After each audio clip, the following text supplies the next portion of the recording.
Nos vamos a la siguiente diapositiva y vamos a ver a través de la historia algunas de las batallas que han sido ganadas por el software libre y algunas batallas que han sido perdidas por el software libre. En el caso de las batallas ganadas por el software libre, tenemos la hegemonía de Linux y de BSD o sistemas basados en la distribución Unix Berkeley, que prácticamente son la totalidad de servidores, sistemas embebidos, móviles, consolas de videojuegos y dispositivos embebidos de Internet of Things. No vas a encontrar más del 5% de Windows o sistemas similares o sistemas propietarios en ninguno de estos dispositivos. Y contrario a lo que puedas pensar, hacen muchísimo más del 60% de dispositivos que tengan un procesador y puedan ser llamados computadoras. Si tienes un pequeño router como MikroTik, si tienes una televisión inteligente, si tienes un smartphone Android o incluso Mac iOS, porque al final de las cuentas están basados en BSD, lo más probable es que no estés utilizando Windows o un sistema privativo basado en Windows o en algo similar, por ejemplo BlackBerry. Eh, Pareciera ser que no, pero Linux es mucho más ubicuo que Windows. Todos los servidores lo utilizan, y bueno, básicamente es una batalla ganada. Vamos a un otro ejemplo, el conocimiento libre y la Wikipedia. Como ya lo discutimos, pues bueno, es un fabuloso ejemplo de cómo el poder de muchos pudo contra la avaricia de unos pocos. Como tercer ejemplo voy a mencionar el World Wide Web Consortium o la W3C, la Electronic Frontier Foundation o la EFF y los estándares abiertos en Internet. Todo lo que sea un estándar privativo y cerrado, todo lo que en algún momento fue un binario raro, hoy en día es un XML, incluso los documentos que hace Office tienen que tener un estándar relativamente abierto en XML que puede ser leído por otros programas, y poco a poco han empujado las organizaciones como la EFF y la W3C a que todo lo que existe sea un estándar, sea abierto y nadie pueda lucrar gracias a ese estándar. Como cuarto ejemplo vamos a poner la obvia e inminente derrota de Internet Explorer y muchas de las otras aplicaciones que venían con Windows. Porque Windows no solo se ofrecía o se ofrece, no lo sé hoy en día, hace 15 años que no lo utilizo, al menos no de manera cotidiana, pero aplicaciones como Microsoft Paint o como Internet Explorer y esta ola de chuches que te venían con el sistema operativo, pues bueno, básicamente eran una broma, nadie los utilizaba y si querías algo realmente funcional lo tenías que buscar por otro lado. En el caso del navegador de internet, pues bueno, descargas Google Chrome o Firefox. En el caso de sistemas de dibujo, seguramente habrán 7,000 millones de Adobe y de AutoCAD y de, bueno, yo que sé cuánta compañía que hacen este tipo de aplicaciones. Pero lo cierto es que sufrieron una derrota tremenda y nunca pudo Microsoft colocar a Internet Explorer como el navegador más usado del mundo, que es lo que pretendía. Otro ejemplo de una batalla ganada por el software libre y los estándares abiertos es el manejo de derechos digitales contra las licencias Creative Commons. DRM lo utiliza hoy en día Netflix y muchos otros distribuidores de contenido, que son una manera de limitar la manera en que usan los medios que tienes a tu alcance. Si tienes un Blu-ray, no puedes descargar los contenidos del Blu-ray. Si tienes Netflix, no puedes descargar una película que estás viendo en Netflix. Y esto lo logran a través de un sistema que se llama DRM o Digital Right Management, que es el manejo digital de contenidos y de derechos de contenidos. Y bueno, lo cierto es que DRM es para gente como yo una ofensa, un pisar tus derechos, Y muchas empresas se dedican de hecho se promueven como empresas que distribuyen contenidos libres de DRM. Te voy a poner un ejemplo. Muchos y la mayoría de los juegos que puedes instalar en Windows tienen DRM, pero hay un hub de juegos que se llama GOG o GOG, lo puedes buscar por ahí en internet. Se dedicó a distribuir juegos libres de DRM y te dice, una vez que descargas el juego, ya lo compraste, es tuyo, no me importa lo que hagas con él. Si lo destruyes, lo quemas, lo copias o lo que hagas con él, está libre de manejo de derechos. Es decir, lo puedes reproducir en las computadoras que quieras, las veces que quieras, y puedes hacer lo que quieras con él, ya lo pagaste. Y al haber pagado ya tu copia de la licencia, nadie se puede meter contigo. En el caso del contenido con DRM, pues bueno, esto no es así. De hecho, juegos que tienen DRM, si el proveedor del contenido los deshabilita, te quedas sin jugarlo, aunque hayas comprado una licencia.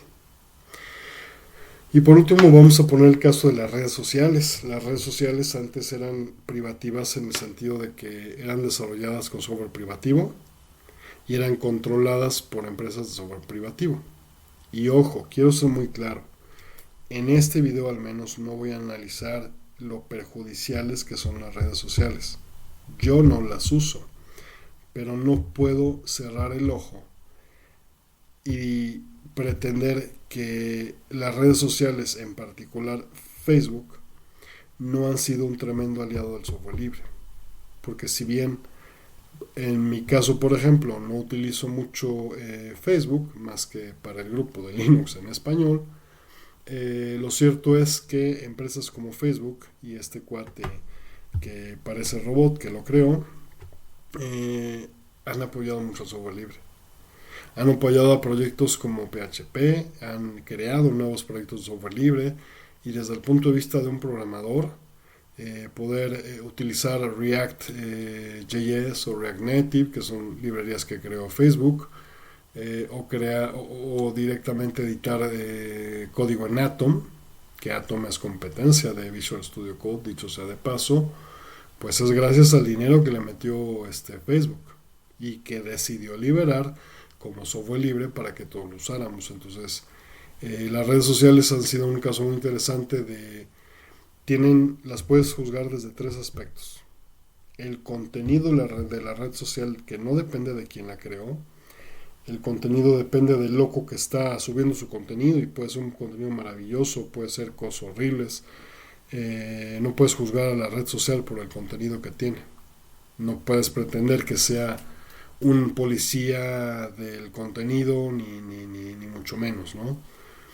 La red social en sí misma, que es el producto comercial de la red social y cómo es utilizado, el hecho de que Facebook te roba información, vende dicha información a terceros y prácticamente puede hacer un perfil de la vida del 80 o 90% de seres humanos, incluyendo sus hábitos, cuando duermen, cuando comen, qué hacen, cuando van al baño, todo eso lo sabe Facebook de ti.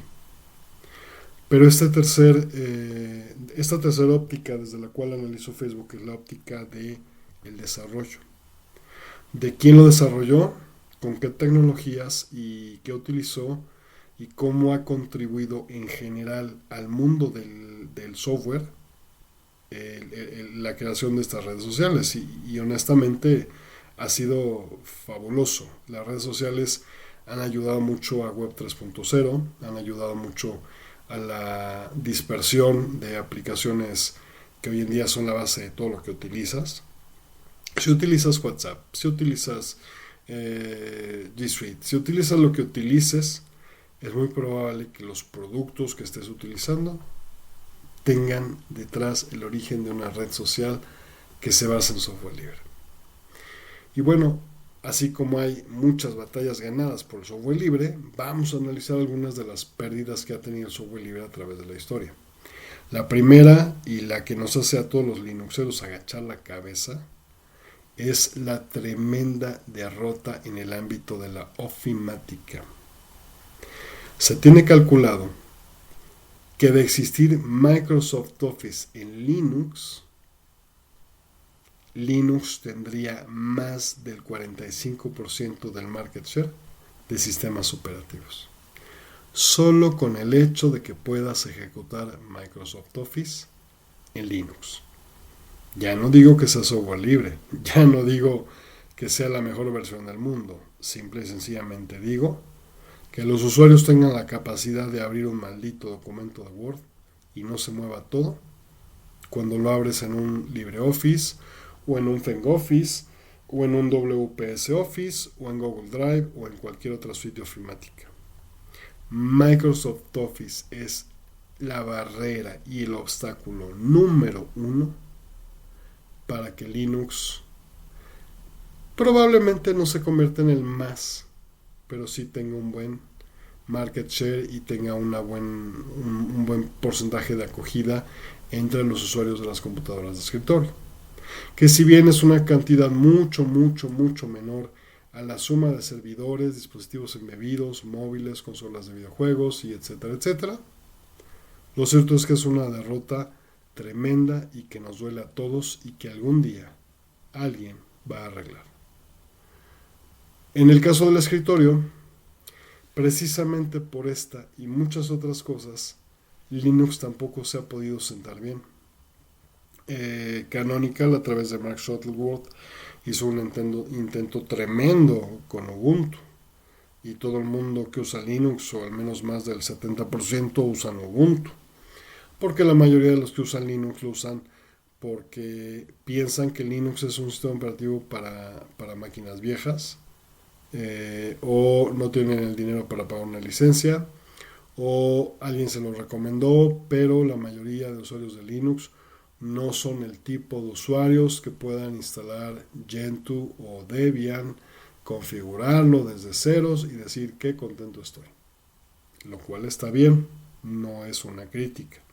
Lo que quiero decir es que el mercado, la mayoría del mercado de personas que usan Linux, se basa en personas que se los pidieron en la escuela, que lo instalaron porque piensan que Linux es para computadoras viejitas y todo el mundo, los latinoamericanos, estamos plagados de computadoras viejitas, y con viejitas me refiero no al año de la canica, me refiero a si tienes 4 gigas de RAM, un Core i3 con 2 núcleos y un disco duro de medio tera, tu máquina es obsoleta.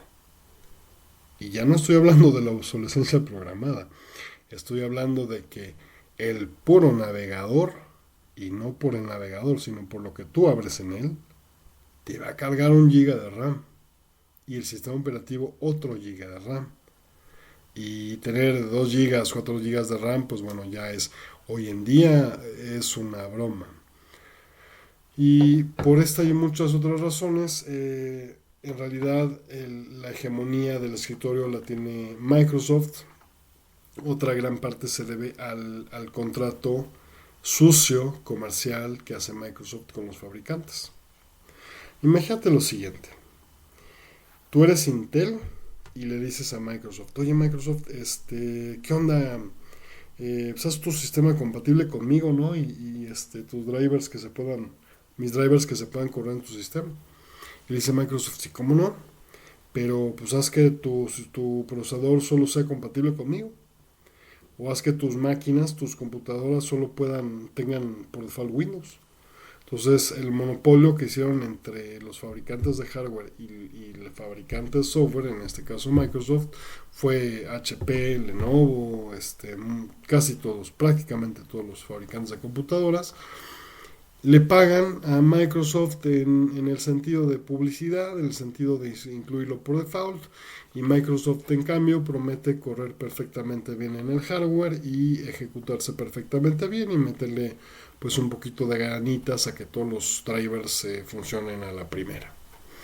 Si en algún momento te ha pasado que en Linux no encuentras un driver, no es culpa de Linux, es culpa de la persona que creó tu hardware, que no liberó un driver de Linux. Y a él es al quien tienes que culpar. Y por eso a veces los linuxeros, cuando alguien nos dice, oye, quiero instalar tal tarjeta de red y no encuentro el driver en Linux, yo normalmente contesto, cambia de tarjeta de red. Porque yo no puedo aceptar pagar por un hardware que no tiene soporte nativo para mi sistema y además y por encima de todo tener que pagar por él y que no funcione mi Linux, pues en ese caso mejor uso Windows y ya. Entonces los Linuxeros tratamos de usar software compatible con lo que tenemos, básicamente. Para no desviarme e irme al siguiente punto, en el mundo del diseño, la animación y la producción digital, claro que hemos tenido tremendas derrotas porque ya sea porque se puso de moda que los diseñadores utilizasen Mac, cosa que ya no es del todo cierta, pero sí es cierto que los programas de diseño, voy a poner un ejemplo muy sencillo. Yo no soy un diseñador, pero soy un programador. Y como programador y usuario te puedo decir que GIMP,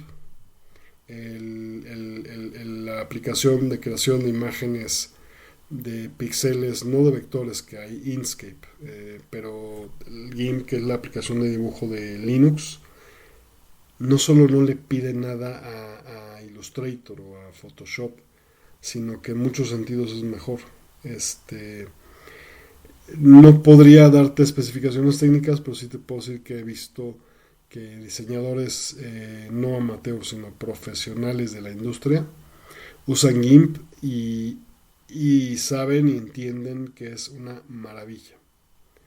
Igual con otros programas de edición digital, de video, pero al final de las cuentas, si la industria está plagada de una marca, llámese Adobe o llámese Autodesk o como se llame, pues bueno, hacer un nicho en esa industria y sustituir el producto que ya están usando a veces cuesta mucho trabajo. Entonces, en este ámbito del diseño, de la animación y la producción digital, definitivamente el software libre no ha podido tener voz y voto, y la gente que utiliza este tipo de software o usa Mac o usa Windows, y eso no va a cambiar pronto, lamentablemente. El caso de los videojuegos es un caso curioso porque realmente es muy difícil concebir un juego de nivel industrial de tipo juego desarrollado por compañías como Square Enix o compañías como Electronic Arts y todos estos gigantes de la industria. Pues no es rentable liberar juegos como software libre porque se te acaba el negocio en 25 segundos.